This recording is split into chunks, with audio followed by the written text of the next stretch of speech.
I brought over 2 bowls of noodles. The female customer looked disgusted. She warned her son that if he didn't study hard, he'd end up as a waiter like me. But just then, the TV reported that I had topped the National College Entrance Exam. The woman was in disbelief, but I didn't care much about the news, because I had already received offers from 2 top universities. One was Harvard, the other was Peking University. I chose Peking University without hesitation. A foreigner curiously asked why I didn't choose their school. I said it was because I loved my country. I studied to help my nation rise. Looking at the admission letter in my hand, I felt overwhelmed with emotion. But just then, my teacher's daughter called me. She told me he was seriously ill and in the hospital. I rushed there immediately. After asking the doctors in detail, I learned that he had ALS. There was currently no cure. Looking at my unconscious teacher, I remembered how he once found me on the street, taught me how to read and live with dignity, and treated me like his own son, seeing him like this now. I decided to drop out of school and work to pay for his treatment, but when the teacher found out, he immediately scolded me in anger. He said all my years of hard work couldn't go to waste, that I must not ruin my education. He said if I didn't continue studying, I was no longer his student. He was so agitated he coughed up blood on the spot. I told him our family could only afford to send one person to college, so his biological daughter should go instead.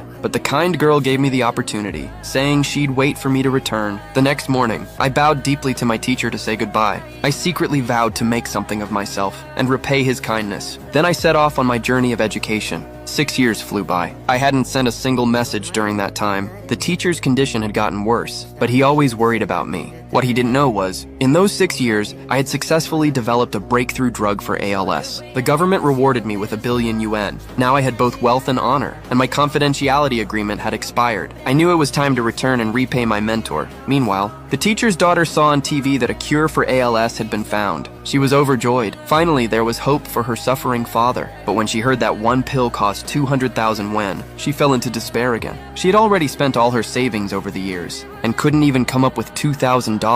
Then she remembered. Today was the teacher appreciation banquet hosted by his former students. Maybe someone would lend her the money out of respect. So she pushed her father's wheelchair and rushed to the event. At the same time, I had also returned home, but just missed running into my teacher. When the girl arrived at the banquet, she was met with disdain. Some mocked her for bringing a half-dead old man. She asked if anyone could lend her money to buy the cure, but everyone claimed they had none. Just then, a waiter announced that the 2 million yuan deluxe meal was ready. The girl was shocked. She questioned why they'd spend that much on food, but wouldn't help save a teacher's life. One rich kid said it was his money, and he had no obligation to help. Then he called security to kick them out. At that tense moment, I finally arrived with a gift in hand. Seeing my mentor being humiliated, I was overwhelmed with emotion. But the girl slapped me across the face. She scolded me for disappearing for 6 years, saying her father's illness had worsened many times, and they had no more money left. The rich guy mocked me too, claiming I must be failed and was too ashamed to come back. Little did they know, I was now someone far beyond their reach, not only worth billions, but also holding the world's first cure for ALS. Just as they continued mocking,